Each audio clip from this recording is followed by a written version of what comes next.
A vida dentro e fora das telas. Esse é o nosso tema hoje. Muito se fala sobre a importância de reduzirmos o consumo de telas. Mas as telas e a tecnologia vieram para ficar. E pode haver muita vida dentro delas. Então não é só uma questão de tirar, porque se a gente só tira, fica o vazio. E esse vazio não se sustenta. É preciso colocar algo no lugar. E nós vamos colocar o que no lugar? Vamos colocar vida, consciência da vida. Pois assim, cada um vai encontrar o seu equilíbrio, vai cultivar os seus valores internos para fazer um bom uso das telas. Hoje aqui, vamos receber muitos conhecimentos, vamos fazer muitas reflexões, viver, experimentar emoções e talvez até tomar algumas decisões importantes. Então, em cima de cada cadeira, colocamos uma folhinha para que vocês possam fazer os seus registros ao longo de todo o evento. Colocamos também uma folha para que vocês possam registrar qualquer dúvida ou pergunta ou comentário que também apareça ao longo do evento, porque a gente quer muito ouvir vocês. Essas folhas a gente pede que vocês deixem sobre a cadeira ao final do evento, que vamos recolher. E nas próximas semanas a gente vai responder a cada pergunta no Instagram da Fundação Logosófica, nesse endereço. Então, quem ainda não segue, pode acompanhar também, que a gente quer muito interagir com vocês. Aproveito para compartilhar a nossa programação da manhã de hoje. Começaremos então com 2 talks, teremos um coffee break, a palestra do Fábio, nosso convidado, um painel e, por fim, um encerramento às 12 horas. Preparados? Vamos começar? Vamos colocar muita vida em nossos dias? Vamos? Então vamos.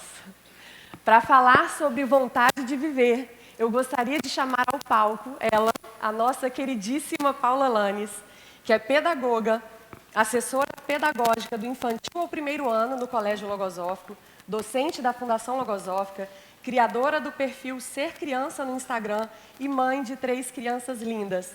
Paula, muito bem-vinda.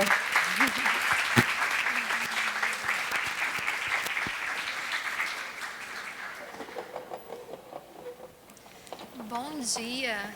Queria primeiramente dizer que é sempre uma alegria estar aqui e uma honra participar da 2ª edição do Convida, porque a gente sente muita vida quando a gente está nesse evento. E hoje, para falar de um tema que tem movido muito meu interesse, em conhecer mais, em saber mais, que é sobre a vontade. E eu queria já começar compartilhando com vocês algumas reflexões que eu tenho realizado. Vocês sentem vontade de viver? Eu estou falando se vocês sentem vontade de viver. Sabe aquela vontade que a gente sente quando a gente programa uma viagem daquelas inesquecíveis e que a gente conta as horas para ela chegar? E que a gente pode acordar de madrugada, porque a gente acorda cheia de energia, cheia de entusiasmo. Você sente essa energia todo dia que você acorda? Como se o dia fosse uma grande viagem inédita e que a gente precisasse aproveitar cada minuto dele? O que estimula vocês a viver? O que traz alegria para a vida de vocês? O que te movimenta? O que faz vocês quererem acordar, levantar, ir para o trabalho, ir para a escola? Porque vida é movimento. E se a gente olhar para a natureza, a gente percebe muito isso. A natureza ela está em constante transformação, em constante atividade. E aqui na Logosofia eu aprendi que as palavras elas têm também um significado espiritual. Então a palavra atividade a gente também poderia ler ati, vida de, dá vida a ti. Então quando eu realizo algo, eu estou gerando vida. Interessante isso, não é? Agora, essa atividade que eu faço, ela está movida por um interesse íntimo do meu sentir? Por aquilo que faz o meu coração vibrar? Ou toda atividade que eu realizo, ou a maioria delas, atende apenas a interesses alheios, a coisas que estão fora de mim? Porque, eu não sei se vocês já perceberam isso, mas às vezes a gente tem a agenda cheia de compromissos, cheia de atividades, mas mesmo assim a gente fica cansado, desmotivado, até com certo desânimo. E por que não, às vezes, até com certo vazio, como se faltasse da vida um sentido superior. E aí eu cheguei aqui na Fundação Logosófica e recebi um grande convite, que foi conhecer a mim mesma. E já de início conhecer essa Paula com todas as suas deficiências, suas virtudes, que já é um enorme conhecimento que eu venho realizando. Mas eu me lembro que o que mais me tocou foi perceber que havia um significado dentro de ser humano, que até então eu não conhecia. Que havia dentro de mim possibilidades e recursos que eu ignorava. E que se eu tivesse consciência deles, eu poderia também ter consciência do que significa existir. Fui percebendo então que eu não era apenas uma vida física, que acorda, que vai trabalhar, que cuida dos filhos, volta para casa e dorme. Mas que eu era uma vida espiritual, vivendo uma experiência na Terra. E toda vida tem um propósito. Eu tinha então que descobrir qual era o propósito da minha vida. E olhando bem esse processo, que ele é muito eloquente, da borboleta, eu percebi então que eu era uma lagarta. E que eu não tinha a mínima consciência que a minha essência era ser borboleta. Então eu ficava me arrastando pela vida, sem entender muito por que as coisas aconteciam. Eu não compreendia, porque eu via a vida como lagarta e não como a borboleta. Meu curto alcance que eu tinha. E foi então que eu percebi que eu movia minhas energias para me manter viva, para sobreviver. Então o dia era ticar lá os compromissos que eu tinha que fazer. E claro, com certeza eu tinha momentos de felicidade, mas esses momentos, eles eram apenas momentos. Eles não se eternizavam na vida. Como se faltasse uma peça central que unisse tudo isso. Essa peça que é a nossa essência, que é o grande propósito que move a gente. E quando a gente encontra esse propósito, a gente descobre e a gente desperta essa verdadeira vontade de viver. Fui percebendo então que eu estou lagarta, mas a minha essência é ser borboleta, para voar, para conseguir me sentir leve. E esse estímulo que vem desse propósito começou a despertar essa verdadeira vontade de viver. Gonzales Pecote diz que o estímulo aflora do propósito, do projeto, iniciativa ou fim que se procura realizar e sustenta o entusiasmo que é necessário manter permanentemente durante o prosseguimento da obra. Se a gente já percebe isso quando a gente tem um propósito na vida, imagina quando a vida é o verdadeiro propósito.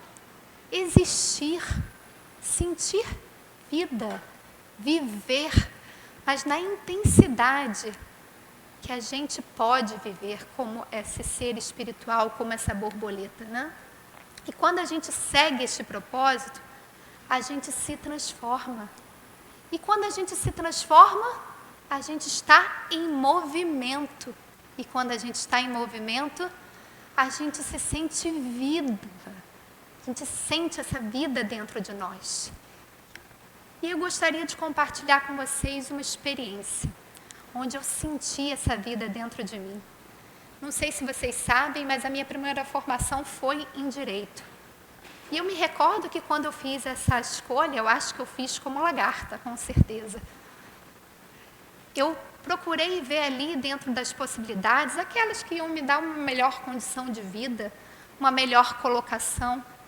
E me recordo como eu amava estudar, que os primeiros anos da faculdade foram assim, de encantamento.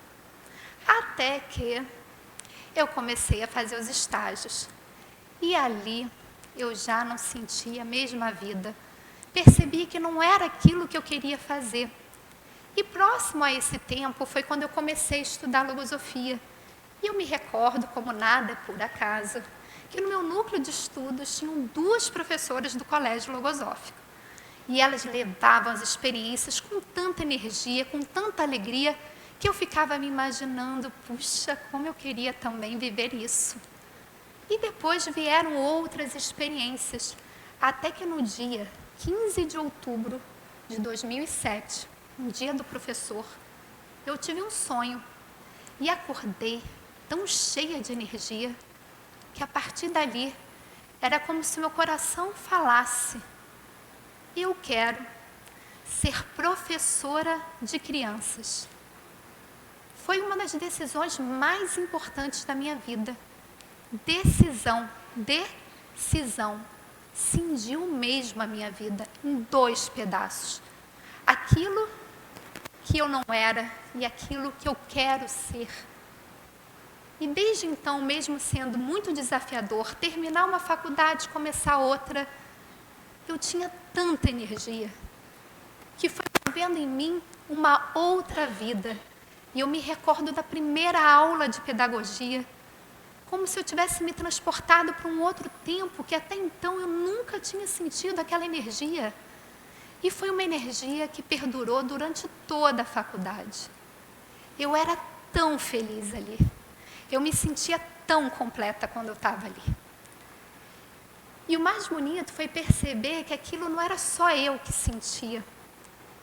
Dentro da faculdade mesmo, fazendo estágio de educação infantil, eu fui convidada pela universidade para fazer parte de um programa de televisão, que era o Globo Universidade, contando um pouquinho da experiência de se formar professor, né? E aí eu me recordo que eu dei entrevistas, eles foram lá no meu estádio, filmaram, eu trabalhando lá com o professor. E assim que acabou o programa, e era bem cedo, que esses programas passam lá às 6 horas da manhã, o meu pai me ligou e, emocionado, falou: minha filha, eu recordei de você, pequenininha, sentada ali com 2 anos, cheia de bonecas em volta, dando aula. Aquela alegria que você sentia, pequena, eu vi lá, nessa mulher que você está hoje. E eu recordo que isso trouxe uma emoção para mim, porque nessa profissão, que não é a profissão apenas para mim, eu sentia a mesma alegria de quando eu era criança. E essa é a grande magia da vida. E aí a gente vai percebendo que a gente está diante de um grande dilema da vida. Ou a gente segue vivendo as influências do ambiente, ou a gente vive o que flui da nossa verdadeira vontade de viver. Ou eu deixo que o ambiente conduza e diga quem a gente é. Ou eu vou auscultar o meu sentir e procurar o que de verdade eu sou. E isso trazendo para os dias de hoje, o que a gente percebe? Que a tela é um potencializador das influências do ambiente. Se a gente sempre teve muitas influências do ambiente, hoje a tela potencializa, amplifica isso muito mais. E por isso que a gente deve ter esse cuidado para saber aquilo que eu faço, tem a ver com a minha verdadeira vontade de ser? Porque a verdadeira tela é a tela mental. Todo o conteúdo que eu vejo, eu coloco dentro dessa tela. E o que eu estou levando para a tela da minha vida? Eu só consumo, eu fico ali, passando a minha rede social, ou eu também crio conteúdo? Sou um consumidor ou um criador de vida?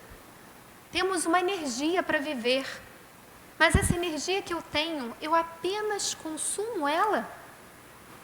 Ou aquilo que eu consumo entra dentro de mim, elabora algo e eu realizo algo? Porque é a atividade que gera vida. Então, se eu só consumo vida, eu não gero vida. E aí a gente vai percebendo essa grande equação da vida, porque a matemática está presente em tudo, não é? E aí, eu queria até contar um ponto onde eu comecei a perceber essa vida gerando dentro de mim, que tem a ver com esse controle da tela também. Eu sempre fui uma pessoa que não gostava muito de me expor, muito reservada. E desde que começaram as redes sociais, eu recebi alguns convites de amigos pedindo que eu escrevesse um pouco, que eu compartilhasse aquilo que eu vinha aprendendo. E embora eu tivesse um grande anelo de poder compartilhar, eu não me sentia à vontade dentro das redes sociais. E foi então que, quando a pandemia começou, eu comecei a receber muitos convites assim. E num dado momento vieram simultaneamente várias pessoas falando isso para mim. E eu, que já estudava logosofia, percebia que as coisas não eram porque sim. E comecei a analisar aquilo de uma outra forma. Foi então que eu fui sentindo o nome no meu coração, da minha página. E tudo foi surgindo. E aí, não sei nem como, eu adquiri uma valentia de entrar nesse mundo. E eu percebo que desde a primeira vez que eu escrevi um texto, eu senti uma liberdade de ser que até então eu não havia sentido. Ali era Paula escrevendo. Tinha uma grande responsabilidade, mas também uma grande oportunidade de aprendizado. E foi aí que eu fui percebendo que eu estava gerando em mim vida. E quando de repente eu comecei a perceber que isso também levava a outros sentirem essa vida, isso foi trazendo muito estímulo para mim. Porque o propósito de estar ali é apenas divulgar a pedagogia logosófica. Mas, ao mesmo tempo, nessa ação de divulgação, eu fui percebendo que eu era a primeira beneficiada, que eu começava a gerar também uma vida ali. E aí a gente vai percebendo que para a gente controlar a nossa grande tela da vida, para a gente ter esse controle que faz com que a gente possa decidir aquilo que eu quero fazer, eu preciso conhecer muito os pensamentos que eu tenho dentro de mim. Eu preciso escutar o que meu coração fala, porque senão a gente deixa o outro passar o canal da nossa vida. E daqui a pouco a gente vai se sintonizando a tantas coisas que de repente já não tem tanta importância. Então, quando vocês viverem um dia, percebe como é que está o sentir, se aquilo gera energia para vocês, ou se vocês saem dali mais desmotivados, sem energia. Aí está a grande sabedoria da vida. A gente pode ter esse controle, mas para ter esse controle é preciso realizar um grande processo de ir conhecendo a gente mesmo. E eu queria finalizar com um pensamento do autor que diz: cada movimento do pensamento deve ser sempre uma fiel expressão da reflexão, que não sejam os pensamentos estranhos os que dominem a razão, anulando a privilegiada função de pensar, que seja o ser humano com domínio pleno de suas faculdades, quem haja de discernir com consciência sobre seu presente e seu futuro, para que nada fique à mercê do acaso. Se a vida comum não satisfaz, nada mais lógico que se dirigir para onde a existência se mostre mais grata e mais doce, mas sem jamais esquecer que a crisálida, quando se converte em borboleta, cessa para sempre de se arrastar. Muito grata.